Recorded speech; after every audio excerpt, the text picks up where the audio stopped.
In honor of Mother's Day, I think this is the perfect time to reflect on retirement planning for women. Women have achieved great progress in the financial realm over the past century, yet still face unique challenges on the path to retirement. In today's episode, we're going to talk about eye-opening statistics and actionable advice to empower women in their financial journey. It's easy to get lost on the way to retirement. Things like taxes, improper planning, and excessive market risk can all lead you astray from your goal of a successful and happy retirement. That's where Liz Whittaberry comes in. She's a holistic financial advisor and the founder of Best Path Advisors, and she can help guide you to a better financial path. This is Retire on Your Best Path with Liz Whittaberry. Welcome into Retire on Your Best Path. Thank you so much for tuning into the podcast with Liz Whittaberry from Best Path Advisors and myself here to talk about why retirement planning for women is difficult. And we've got some great points we want to get through, lots in this episode this week. So definitely stay tuned, check this out. And of course, if you've got some questions, need some help about anything you hear on our show or any others, always check with a qualified professional like Liz, who is a financial advisor and the founder at Best Path Advisors. And you can find her online at bestpathadvisors.com. That's bestpathadvisors.com. And while we're not taping this on Mother's Day, happy Mother's Day, Liz, and to all our listeners out there. Thank you. Yeah. You doing all right? I am good. I am doing very well. And I hope that your mother has a good Mother's Day. You know, we talk about her and Yep. I think about her from time to time. So I hope she has a wonderful day. Yeah, she said the other day to me, she's like, I have a request for Mother's Day. I was like, all right, what is it? She's like, I want to order pizza and I want to play dominoes. I was like, okay, well, it's Mother's Day, so I guess that's what we'll do. So that's what Sounds she's getting. good. That's what she's getting this year. She's like, I got a hankering for some pizza and I want to play some dominoes. She doesn't know that her daughter, my sister's kind of coming in and sneaking attacking her this weekend. So if you're listening to this, good. don't tell her. Okay. Well, let's get into our conversation this week, Liz, and I hope you have a lovely Mother's Day weekend this weekend. We're taping this and dropping this a couple days beforehand, but hopefully everyone of our listeners out there who's a mom enjoys this holiday.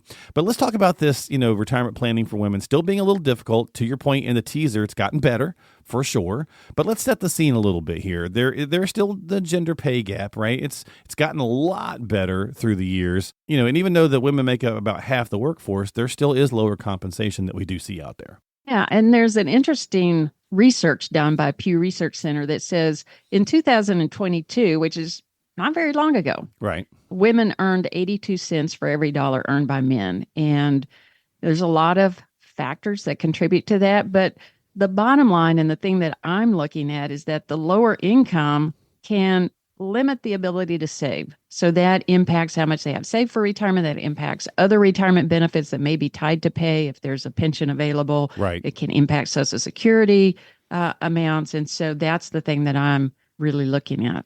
Yeah, and if we're talking about setting the scene here for this first stage of this conversation, this is maybe why it's still difficult, right? So some of the things, so there's one, right? The gender pay gap, still there, better, but still there.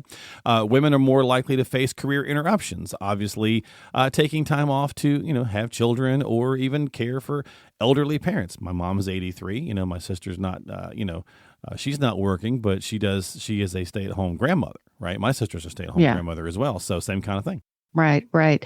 And that causes women to then have less career advances over time if women take off to take care of their kids or if they take off to take care of parents. And it is quite common. Sure. When I was younger, I took time off to raise our three kids. In fact, that was part of the reason that I became a financial advisor so that I could control my time.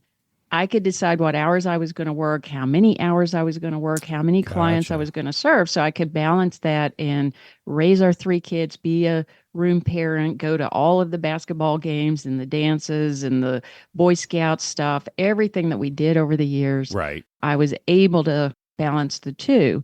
And then when my husband's mother got older, she lived with us for a time while she was at the end of her life.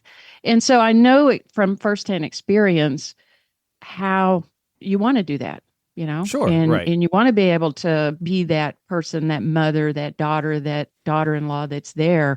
But it does also impact the amount that you can earn because you can only earn based on how many hours you're putting into work. Right. And so that does limit some of the income. Now, I do see a lot of women getting back into work and getting back into their career at 50, once they're empty nesters and planning that they're going to work until 70 or 75, partly to save more, but also to have that career satisfaction to do some of the things that they wanted to do for themselves. That's a great point. Yeah, certainly seeing a lot more of that, which is good to see. And then our third point here for setting this scene, Liz, is that women tend to carry higher debt. For many retirement savers, outstanding debt obviously is going to slow down this process, the savings process. Yeah, and I think this is very interesting that T. Rowe Price did a study and found that women have more debt across lots of categories: credit cards, medical debt, student loans. The study said that 60% more women reported having outstanding student loan debt than men. Part of that would be they earn less, that it's harder to pay it off. Could be that they're trying to help family, and so they're borrowing more. I'm not quite sure what all plays into that, but that is concerning because it's hard to save for retirement when you're paying off a lot of debt. Mm-hmm. Yeah, and I think, unfortunately, you and I talked about this many times. I think our education system has not done a great job for many, many years on educating, younger folks anyway on how to be, smarter with their finances to begin with. I mean, I went to high school in the 80s and they taught us an hour-long class on how to write a check, and that was about the end of it, right? And my daughter goes to high school in the 2000s, and, and it's pretty much the same. So not a lot of change. It's changed in 40 years. So they taught our kids to carry an egg for a week and not break it, and that was kind of like taking care of a baby. It's like, how is this really preparing you for adult life? I'm not getting it. Yeah, you just don't drop the baby. Okay, fine, that's easy enough with the egg, but what about the rest of it? I'm with you there. All right, so let's talk about retirement for women now. Since we set that stage, women often have less income and assets in retirement. Certainly, as a financial professional, I'm sure when you see folks come in, you've probably seen some of this. I certainly have. I see that a lot of women have a smaller Social Security benefit, and it may not be a lot smaller if they're both high earners. The husband might have a benefit of $3,200 at full retirement age, and the wife might have $2,800, $2,900 at full retirement age. But think about that difference over time. If you've got $100 a month difference, $1,200 a year, 10 years, 20 years, when the difference is a little bit bigger, we double or triple those numbers. That's a pretty big difference. And then I also see the same in the savings. Maybe the husband has $1 million saved and the wife has 800,000 saved, and so it can be small differences, but there's still a difference there in most couples situations that I do the planning with.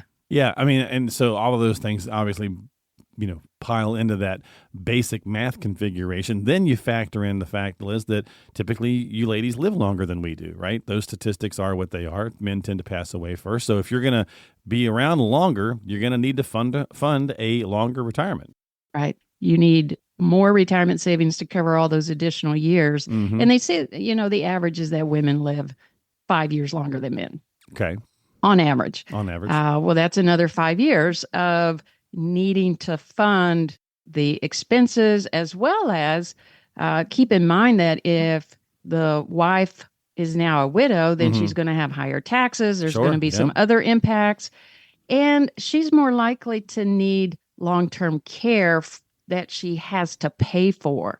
If they're a couple and they're living together, then often the wife will be able to help take care of the husband. Yeah. And then if he passes away first and she's alone, then she's going to need outside care, whether that's from family members or it's paid care, or she needs assisted living or something higher than that. And so there's a lot higher probability that women are going to need some long-term care.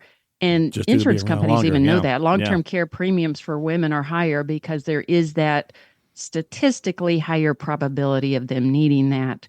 And I do see that they've got all those. They've got all those mortality tables and all that stuff, right? So they have all the data. Yeah, and for sure. So it's something that women need to be thinking about. what is that long-term plan? Yeah.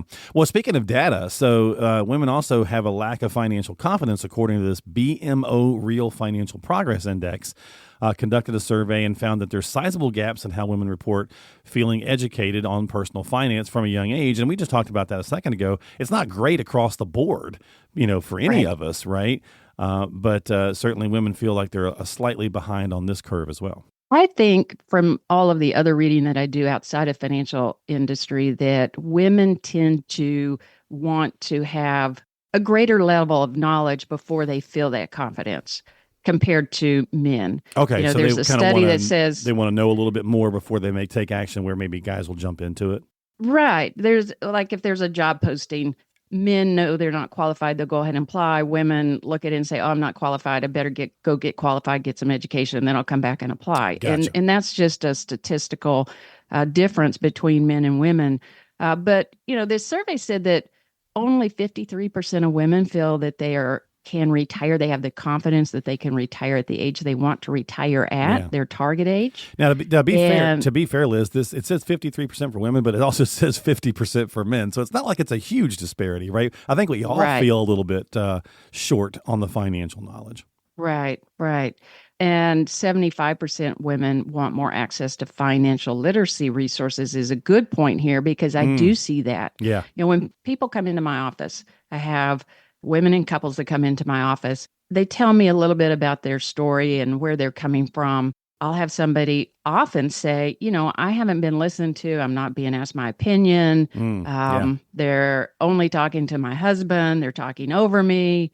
I have a new client that said, my husband has passed away, and now the advisor just wants me to do as they say and doesn't want to talk about this. The different questions that I have. Right. I have some that say, I don't even know if it's okay to ask a question. Can I ask a question about this? And I say, yeah, Yeah, absolutely. Yeah, go absolutely. for it. Right. Absolutely. Because if there's a question in your mind, then let's please answer the question. There is no dumb question. Right. Yep. Any question you have is an important question because it's the only way that you understand your situation and how the decisions you're making are good for you. And so it's very important for women to find an advisor that is going to actually welcome all questions, talk in normal English language, explain those industry terms. Sometimes you can't avoid using an industry term, but True. True. you then need to explain it. What does that word mean? Somebody's never heard the word beta. What is beta? It sounds like a fish, Right. So why are you talking about fish What's and my we're alpha talking and about my, my right? What's finances? my Yes. alpha and my beta? Right. Exactly. Yeah. And so then you also want to seek other knowledge, YouTube, books, podcasts, courses. There's all kinds of knowledge out there these days if you look for it and take some time to, dig into it, but then come back to a professional to find out how does that really apply to me? Yeah. How do No. I apply this to my own personal situation? Fantastic point. As a matter of fact, on your website, you've got lots of information as well under the good stuff, right? You've got webinars on demand, lots of different things, YouTube postings and things. So certainly there's a lot more information out there, right? So to this conversation of lack of financial confidence, I think we all feel that a little bit, but certainly ladies do a little bit more. So there is the good side, I suppose, of social media and things of that nature is there's an abundance of more stuff out there. Then you got to just kind of weed through it. That's a whole nother level of conversation that we'll have to have at Right. another time, right? Because there's a lot of stuff out there. But I love your point about finding someone who can kind of break it down in a way that makes sense to you. And I talk to advisors all across the country, Liz, and it's definitely gotten better where, all the advisors I speak to, whether they're male or female, say they've gotten to where they don't really want to do meetings and conversations with couples unless both parties are involved to some of those points Yes. that you just made, right? Making sure that both people feel like they're on equal footing. So that's good to see that that's improving as well. But what can women do, right? What can we do if we want to start kind of shoring up this gap? I think the important thing is, of course, get educated and then get a plan for yourself. It's never too late to actively engage in your own financial planning journey. So you want to get control over where you're going. So you have to first get educated on where you're at and what do some of these things mean if you have questions, and then get a plan in place. And a retirement plan is not just investments. That's Mm, just one piece of it. right. It is everything working together to put you on your best path. So you've got to have your retirement income plan, your tax plan, how you're going to manage risk, not just market risk. There's a lot of other risks in retirement. Your longevity and healthcare planning, how you're going to manage your wealth over time, what legacy do you want to leave? How does it impact your spending now versus later? What do you want to give if you're giving to charities, and how do you structure that in the proper way? And then do you have your estate plan in place, Yeah. all the T's crossed and I's dotted? All of that together is a good retirement plan. And that's what carries you through retirement. And having a plan is what helps women know that they are going to be able to cover their lifestyle needs no matter how long they live, no matter what inflation is, that they're not going to outlive their money, they're not ever going to be a burden to their family, and that they're using the right strategies that help their plan, their progress the best.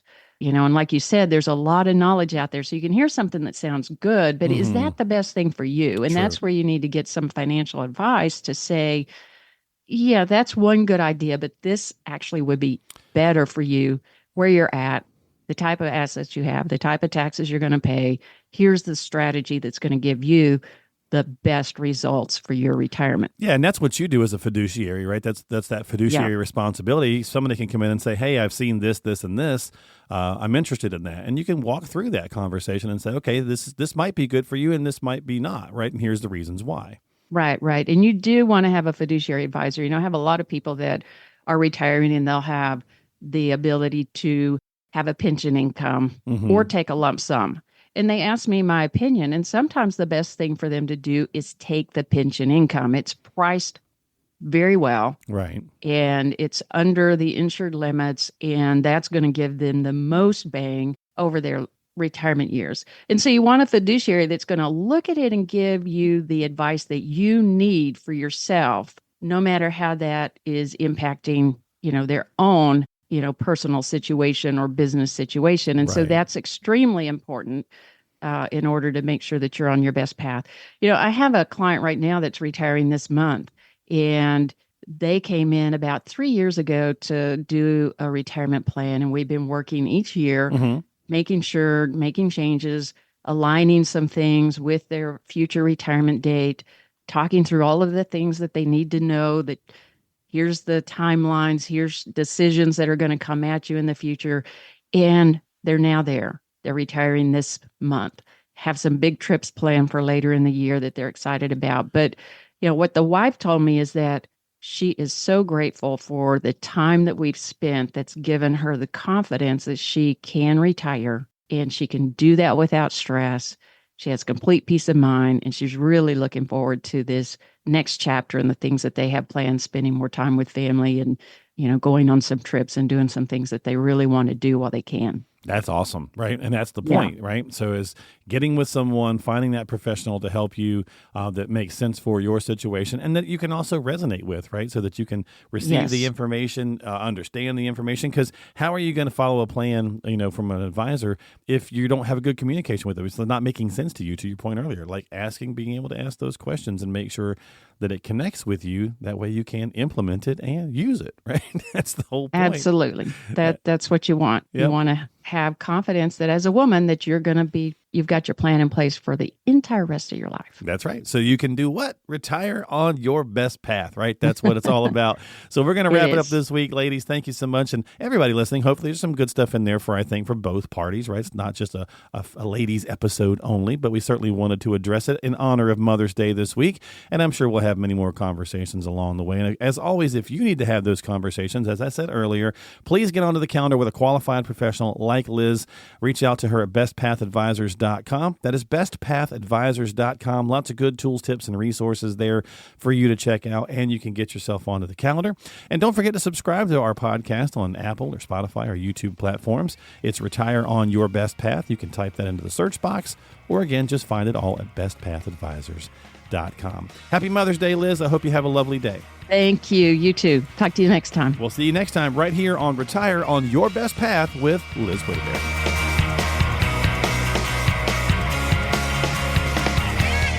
The The preceding program is sponsored by Best Path Advisors, which is solely responsible for its content. Securities offered through J.W. Cole Financial, member FINRA SIPC. Investment advice offered through J.W. Cole Advisors. Best Path Advisors, J.W. Cole Financial, and J.W. Cole Advisors are unaffiliated entities. The opinions expressed by Liz Whitberry should not be construed as specific tax, legal, or investment advice, nor as an offer to buy or sell any securities mentioned herein. Neither J.W. Cole Financial nor its representatives provide legal, tax, or accounting advice. Persons who provide such advice do so in a capacity other than as a registered representative of J.W. Cole. Investing is subject to risks, including the loss of principal. Due to volatility within the markets mentioned, opinions are subject to change without notice. Information is based on sources believed to be reliable, however, their accuracy or completeness cannot be guaranteed.